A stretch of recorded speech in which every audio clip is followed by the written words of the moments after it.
డబ్బు, అనారోగ్యం, ఉద్యోగం, వ్యాపారం, అప్పులతో బాధపడుతున్నారా? అయితే మీకోసమే మనీ మెడిటేషన్ ప్రోగ్రామ్. హలో నమస్తే, వెల్కమ్ టు సుమన్ టీవీ. మనకి హైదరాబాద్ మలక్పేట్లో ఒక మార్నింగ్ 7:30కి అరౌండ్ మనకి CPI leader Chandu Rathod murder అనేది జరిగింది. దీనిపైన మరింత వివరాలు మనకి తెలియజేయడానికి ఈరోజు మనతో పాటు స్టూడియోలో ఉన్నారు డీజీపీ ఆఫీస్లో వర్క్ చేస్తున్న మధు గారు. సో వీరిని అడిగి మరిన్ని విషయాల గురించి మనం తెలుసుకుందాం. హలో అండి మధు గారు. నమస్తే మేడం. సో మనం పొద్దున్నే మలక్పేట్లో శాలివాహన పార్క్ ఏరియాలో పార్క్లో వాకింగ్కి వెళ్ళి వస్తుండగా ఆయన పైన కాల్పులు జరిగాయి, హత్యకు గురయ్యారని చెప్తున్నారు. దీనిపైన మరిన్ని వివరాలు మీరు మాకు తెలియజేయాలి. తప్పకుండా. ఫస్ట్ ఆఫ్ ఆల్ ఇది ఎర్లీ మార్నింగ్ 7:22 జరిగింది. Okay.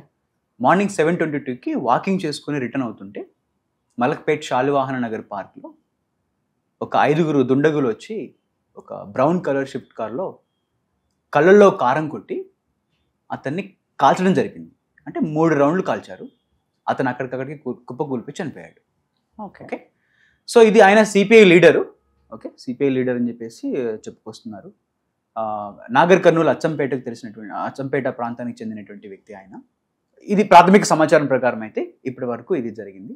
And south east zone పోలీసులు ఎవరైతే మా టీం ఉంటుందో విత్ ఆల్ క్లూస్ టీమ్ తోటి వెళ్ళి మొత్తం శవపంచనామా చేసి బాడీని ఉస్మానికి కూడా షిఫ్ట్ చేయడం జరిగింది. ఓకే. దీని వెనకాల కారణాలు ఏమై ఉండొచ్చు అంటారు? అంటే పొలిటికల్ రకంగా ఏదైనా వివాదాలు ఉండుంటాయి అంటారా? కుటుంబ సంబంధితుల పరంగా ఏదైనా వివాదాలు ఉన్నాయంటారా? ఏమని సమాచారం వస్తుంది? ప్రాథమిక సమాచారాన్ని బేస్గా చేసుకొని ఇప్పటి వరకు అయితే భూ వివాదం ఒకటి, పొలిటికల్ రాజకీయ పగ అనే ఒక అంశం మీద వీఆర్ ఇన్వెస్టిగేటింగ్ దట్.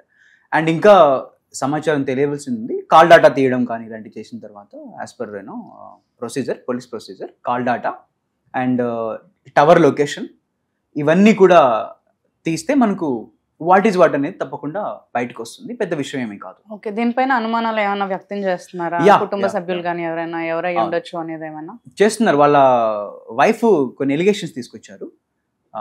రాజేష్ అని చెప్పేసి సేమ్ పార్టీలో పనిచేస్తున్న రాజేష్ అనే ఒక వ్యక్తితోటి రాజకీయ కక్ష ఒకటి ఉన్నది, అలాగే భూ వివాదం కూడా ఉందని చెప్పేసి ఆమె చెప్పడం జరిగింది. సో ఆ మాటల్ని బేస్ చేసుకొని ఇన్వెస్టిగేషన్ ప్రాసెస్ని ఆ రూట్లో కూడా తప్పకుండా చేయడం జరుగుతుంది. పోలీస్ ఎప్పుడైనా ఇన్వెస్టిగేషన్ని ఒక 4 డైమెన్షన్లో చేస్తారు.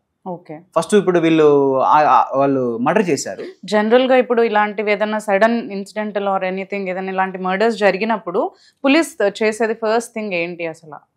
మంచి క్వశ్చన్ అడిగారు. ముందుగా పోలీస్ ఏం చేస్తారు అంటే సీన్ ఆఫ్ అఫెన్స్కి వెళ్తారు. అంటే ఎక్కడైతే మర్డర్ జరిగిందో, ఎక్కడైతే ఇన్సిడెంట్ జరిగిందో అక్కడికి పోలీసులు వెళ్ళి దాన్ని ముందు ఆ ప్లేస్ని సెక్యూర్ చేస్తారు. సెక్యూర్ చేసి ఎవిడెన్స్ని కలెక్ట్ చేసి అవన్నీ కూడా కన్సర్న్ కోర్టుకి పంపించడం జరుగుతుంది. దాంతోపాటు ఎవిడెన్స్ కలెక్షన్ చేసినప్పుడు వాటిని కొన్నిటిని ల్యాబ్కి పంపిస్తాము. వాటి మీద ఫింగర్ ప్రింట్స్ ఉన్నాయా లేవా, ఓకే.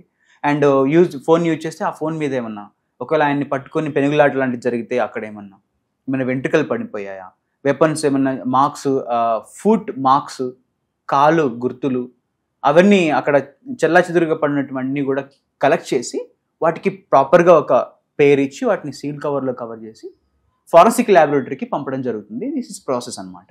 ఓకే. ఇన్సిడెంట్ జరిగిన ప్లేస్లో చేసే ఇన్వెస్టిగేషన్ ఇది. అదర్ దెన్ ఇన్సిడెంట్ ప్లేస్ కాకుండా సర్క్యులర్గా అంటే చుట్టుపక్కల ఏం జరిగింది కానీ లేదంటే టెక్నికల్ ఆస్పెక్ట్లో కానీ ఇంతకుముందు అన్నీ ఎలాంటివి తెలుసుకోవాలి అని కానీ అలాంటి ఇన్ఫర్మేషన్ ఎలా గ్యాదర్ చేస్తారు? యాక్చువల్లీ సైంటిఫిక్ ఎవిడెన్స్ ఉంటుంది, ఓకే, అండ్ ఫిజికల్ ఎవిడెన్స్ ఉంటుంది. ఓకే. సైంటిఫిక్ ఎవిడెన్స్లో భాగంగా మనం ఏం చేస్తామంటే most of the times CCTV ఫుటేజ్లు చూస్తాము. తర్వాత నేను ఇప్పుడు మీకు చెప్పాను ఏవైతే అక్కడ వస్తువులు మనకు దొరికాయో వాటిని సీజ్ చేసి ల్యాబొరేటరీకి పంపిస్తాము. అక్కడి నుంచి వచ్చిన రిపోర్ట్స్ని తీసుకుంటాము. దాని తర్వాత కాల్ డాటా ఉంటుంది ఆబ్వియస్గా.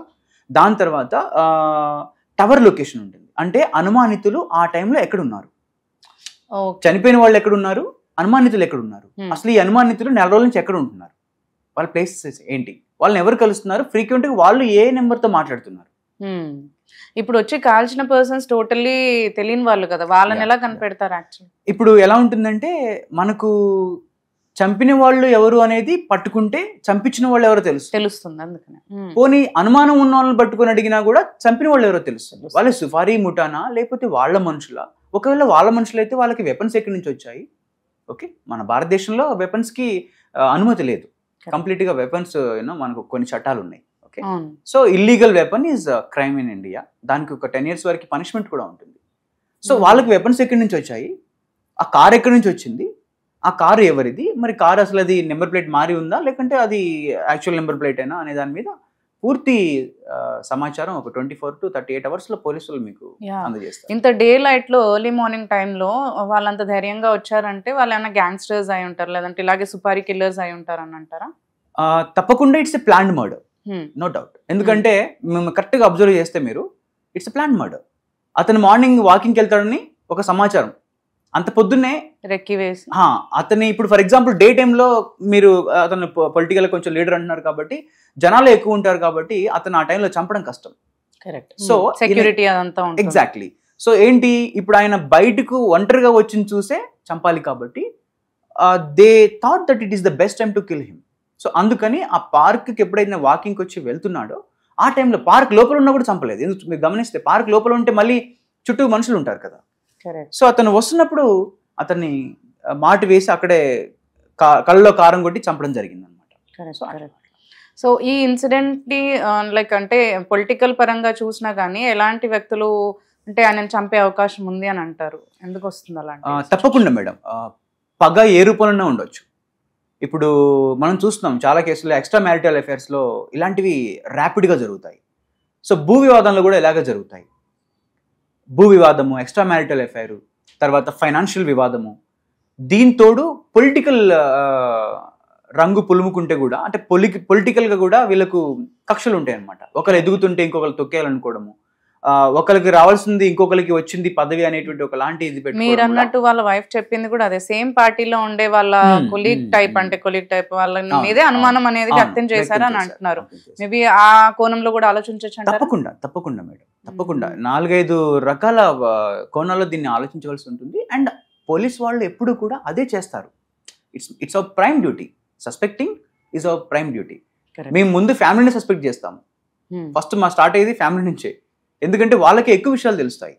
ఇతను ఎక్కడ ఉంటాడు, ఏం చేస్తాడు, ఏం తింటాడు, ఇతను ఎవరిని కలుస్తాడు, ఇతనికి శత్రువులు ఎవరు మిత్రులు ఎవరు అనే విషయం ఫ్యామిలీలో ఎక్కువ తెలుస్తుంది. సో అందుకని ఫ్యామిలీని మేము ముందుగా ఇన్వెస్టిగేషన్ చేస్తాం. ప్యారలల్ గా ఈ పోస్ట్ మార్టం రిపోర్ట్స్ ఇవన్నీ చేస్తూ ప్యారలల్ గా ఇన్ఫర్మేషన్ అనేది మీరు గ్యాదర్ చేస్తారు. Exactly. Post mortem report evidence it takes time obviously. ఎందుకంటే ఒక 10 రోజులు పట్టొచ్చు, 15 రోజులు పట్టొచ్చు, కొన్ని క్రిటికల్ వాటికి నెలల తరబడి పడుతుంది. సో వాటికంటే ముందు కూడా మనం మిగతావి కూడా సేకరించవలసి ఉంటుంది. ఇన్వెస్టిగేషన్లో పార్ట్ ఆఫ్ ఇన్వెస్టిగేషన్లో మన వ్యక్తుల్ని, అతను కలిసిన వ్యక్తుల్ని, ఫ్రీక్వెంట్గా కలుస్తున్న వ్యక్తుల్ని, అతను గొడవపడ్డ వ్యక్తుల్ని, అందరినీ కూడా ఫోన్లో అతనితో ఫ్రీక్వెంట్గా మాట్లాడుతున్న వ్యక్తుల్ని అందరినీ కూడా పిలిచి ఇన్వెస్టిగేషన్ చేసి తప్పకుండా మేము దాన్ని రికార్డ్ చేస్తాం, ఇన్ఫర్మేషన్ గ్యాదర్ చేస్తాము. మళ్ళీ వాళ్ళు చెప్పింది వేరే దానికి మన కొలాబరేట్ అవుతుందో చూసి మళ్ళీ వాళ్ళకి ఏమైనా నేర చరిత్ర ఉందా. ఫర్ ఎగ్జాంపుల్ ఇప్పుడు ఒక సస్పెక్ట్ దొరికాడు, మనకు ఒక అనుమానితుడు దొరికాడు. అనుమానితుడు ఎవరితో మాట్లాడాడు, ఒక వ్యక్తితో మాట్లాడాడు. ఆ వ్యక్తికి ఏమైనా నేర చరిత్ర ఉందా? ఒకవేళ అతనికి నేర చరిత్ర ఉంటే నేరం చేసేటువంటి చరిత్ర అతనికి కలిగి ఉంటే ఈ నేరం అతనే చేసి ఉండొచ్చు కదా అనే దాని మీద మేము తప్పకుండా ఇన్వెస్టిగేషన్ అనేది తప్పకుండా నడుస్తుంది madam. Okay, thank you Madhu గారు for sharing all the details with us. Thank you so much.